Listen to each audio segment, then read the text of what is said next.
After 37 years of agony, the Baumel family finally got some closure on Wednesday evening, as Sergeant First Class Zachary Baumel's remains were returned at long last. This after he most likely died in the Battle of Sultan Yaqub during the First Lebanon War when Baumel was 21. But after nearly 40 years, he'll finally be given a proper burial on Thursday in Jerusalem's Mount Herzl Military Cemetery. And it was all thanks to a secret operation, reportedly with the help of an unnamed third country, that Baumel's remains were flown back to Israel. Speaking of, it's largely been alluded to that the third-party country in question is Russia. But whether that's true or not, the timing is certainly interesting, as it's just a week ahead of elections, and Netanyahu is now heading off to Moscow for a meeting with President Vladimir Putin. Then finally, on Wednesday night, Netanyahu met with Baumel's brother and sister, who thanked the Prime Minister for helping to bring a formal end to their family's tragedy.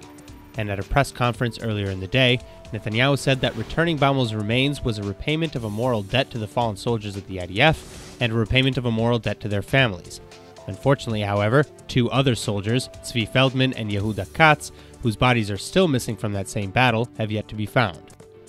Though Netanyahu has vowed to find their remains as well, adding that he will never cease from his holy mission. Of course, again, since we're in an election season, there are cynics who claim that Netanyahu released this information now, days before the polls open, for his own political gain.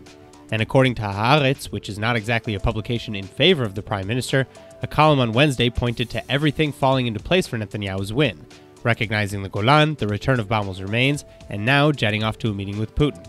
So whether intentional or not, we will know by next week if any of it had a positive effect at the polls.